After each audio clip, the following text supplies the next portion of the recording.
Subscribe कीजिए business idea channel को और बेल आइकन को दबाइए हमारे वीडियो सबसे पहले देखने के लिए।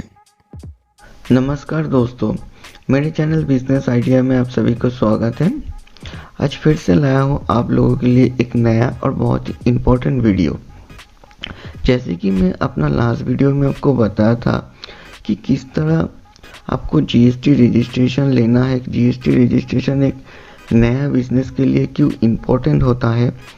अगर वीडियो आपने देखा नहीं तो वीडियो का लिंक मैंने डिस्क्रिप्शन में डाल दिया है, जाके जरूर देख लीजिएगा। देखने के बाद आपको क्लियर हो जाएगा कि अगर आप एक नया बिजनेसमैन हो तो आपके लिए जीएसटी का रजिस्ट्रेशन लेना कितना इम्पोर्टेंट बन जाता है। आज इस वीडियो में आपसे बात करूंगा कि जीएसटी रजिस्ट्रेशन लेने के बाद आप जब अपने प्रोडक्ट को सेल करोगे अपने कस्टमर तक, तो उस टाइम आपका एक बिल इशू करना होगा। तो बिल का फॉर्मेट कैसा होगा, उसमें क्या क्या इम्पोर्टेंट डेटा होना चाहिए, इसके रिलेटिंग पूरा जानकारी इस वीडियो में आपको बताएंगे। तो वीडियो में बने रहिए। वीडियो अच्छा लगे तो वीडियो को जरूर लाइक कीजिएगा और चैनल में नए आए हो तो चैनल को जरूर सब्सक्राइब कर दीजिएगा। तो दोस्तों, आप एक बिजनेसमैन हो तो बिजनेसमैन होने के नाते आपको जब प्रोडक्ट सेल करोगे तो आपका प्रोडक्ट का जो उसके साथ आपको एक बिल कस्टमर को देना पड़ेगा। तो अगर आप एक अकाउंटिंग सॉफ्टवेयर जैसे कि टैली या फिर दूसरा किसी सॉफ्टवेयर की मदद से अगर आप बिल बनाते हो तो वहाँ पे बहुत ही आसान हो जाता है बिल बनाना, क्योंकि वहाँ पे आपको सिर्फ अपना डेटा इनपुट करना होता है और बाकी का काम जो होता है सॉफ्टवेयर की मदद से आसान बन जाता है, ऑटोमेटिक बन जाता है। लेकिन कई ऐसे बिजनेसमैन रहता है जो कि अपना बिल किसी अकाउंटिंग सॉफ्टवेयर की मदद से नहीं करता, एक्सेल में खुद अपना बिल बनाता है या फिर अपना जो बिल है बिल का हार्ड कॉपी कहाँ से किसी जगह से प्रिंट करवा के उस पर जो डेटा रहता है वो डेटा हाथ पे लिख के कस्टमर को इशू करता है। तो ऐसे में अगर जब आप बिल खुद बना रहे हो तो एक बिल बनाने में क्या क्या इम्पोर्टेंट डेटा वहाँ पे रहना चाहिए उसके बारे में हम बात करेंगे। और इम्पोर्टेंट डेटा रहने के लिए जीएसटी का सेक्शन 31 सबसेक्शन 1 में जो बताया गया है उसके रिलेटिंग जो डिटेल्स है इस वीडियो में आपसे बताएंगे। तो स्क्रीन में दिखाया गया जो बिल को यहाँ पे आपको देखने को मिल रहा है, इस तरह का बिल आपको टैली अगर आप यूज़ करते हो तो टैली में ऑटोमेटिक बन जाता है। लेकिन आप खुद एक बिल बनाने जाओगे तो वहाँ पे क्या होगा, किस तरह आपको बनाना होगा, तो चलिए आपको दिखाते हैं। तो दोस्तों, जीएसटी का बिल बनाने में जो जीएसटी का सेक्शन 31 सबसेक्शन 1 में क्या क्या बताया गया है इसके बारे में चलिए आप बात करते हैं। तो स्क्रीन पे आपको एक डेमो बिल देखने को मिल रहा है। तो इस बिल की मदद से मैं आप लोगों को समझा दूंगा कि किस तरह आपका खुद का एक बिल या फिर टैक्स इनवॉइस बनाना होगा। तो यहाँ पे पहले जो ऊपर वाला पोर्शन रहता है, ऊपर में आपका कंपनी का नेम और उसके साथ एड्रेस और कॉन्टैक्ट नंबर तो आपको डालना ही होगा।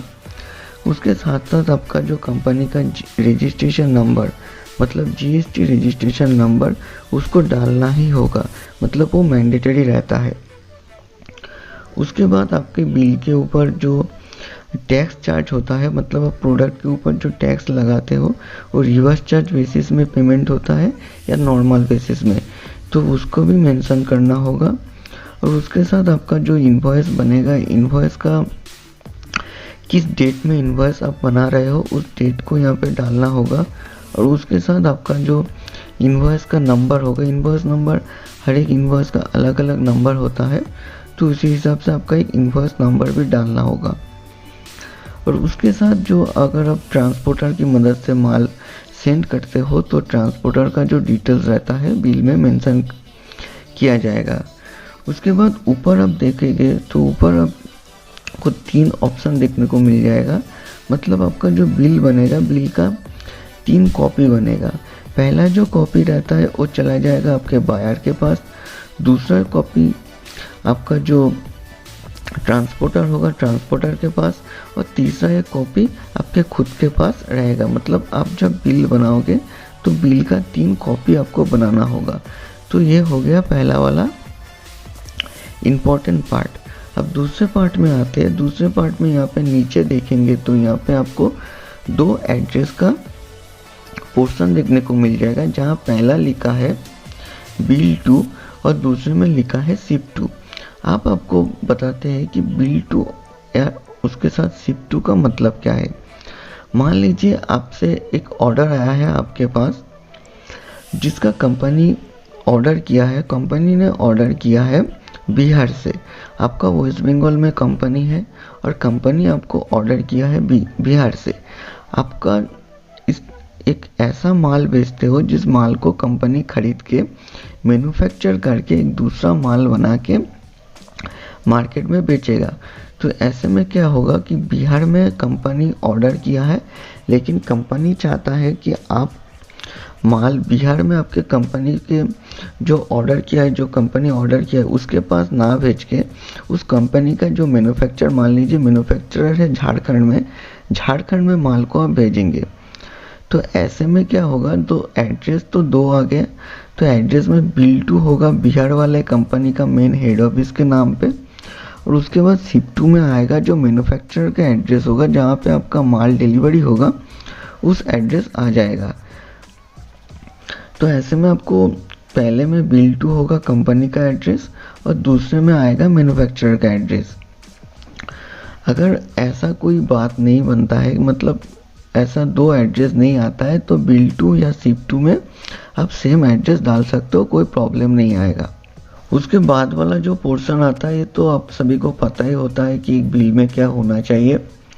जैसे कि पहले आपको प्रोडक्ट का जो डिस्क्रिप्शन होता है, प्रोडक्ट का नेम या फिर जो कि डिटेल्स होता है, यहाँ पे आपको लिखना होगा। उसके साथ आपका HSN कोड, GST में HSN कोड मैंडेटरी रहता है। प्रोडक्ट, जो भी प्रोडक्ट आप सेल कर रहे हो, हर एक प्रोडक्ट का एक अलग अलग HSN कोड रहता है।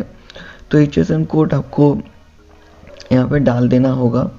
उसके साथ आपका प्रोडक्ट किस टाइप का है, या फिर बैग में प्रोडक्ट जा रहा है या पैकेट में प्रोडक्ट जा रहा है, तो या फिर पीसेस में आप प्रोडक्ट सेल करते हो, तो उसका डिटेल्स यहाँ पे डालना होगा। बैग होगा या फिर पैकेट होगा या फिर पीसेस होगा, यहाँ पे लिखना होगा। उसके बाद क्वांटिटी कितना, क्वांटिटी रेट, उसके साथ अमाउंट। तो क्वांटिटी रेट अमाउंट तो हो गया, मतलब जो टोटल अमाउंट आता है यहाँ पे लिखना होगा। उसके अमाउंट के बाद आपको डिस्काउंट करना होगा। अगर आप चाहते हो कि अपने कस्टमर को डिस्काउंट देना, तो टोटल अमाउंट के बाद आपको डिस्काउंट करना होगा। डिस्काउंट करके जो वैल्यू आएगा उसको टैक्सेबल वैल्यू बोलते हैं।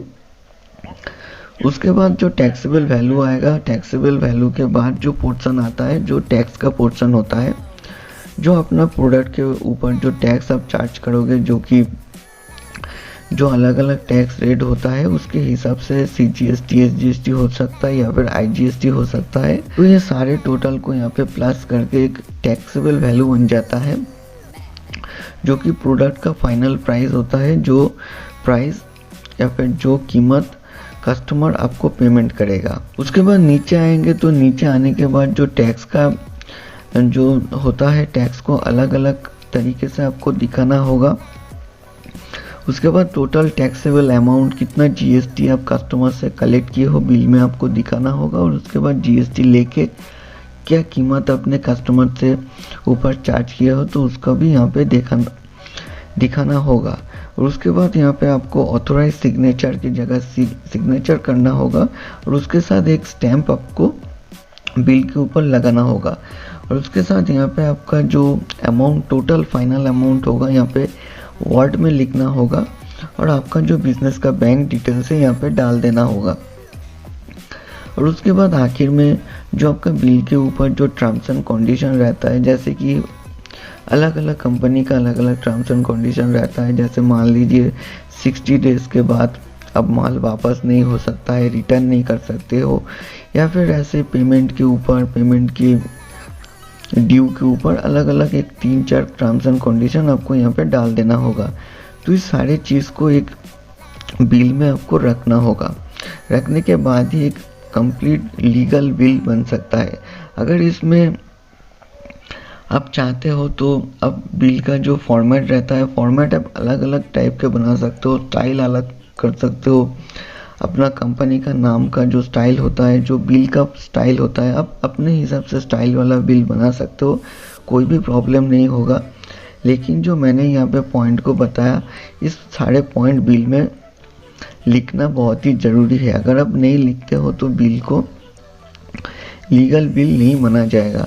तो दोस्तों आज का वीडियो इतना ही। उम्मीद है जीएसटी बिल बनाने के लिए ये वीडियो आप लोगों के बहुत ही हेल्प होगा। मिलते हैं अगले वीडियो में। जय हिंद, वंदे मातरम।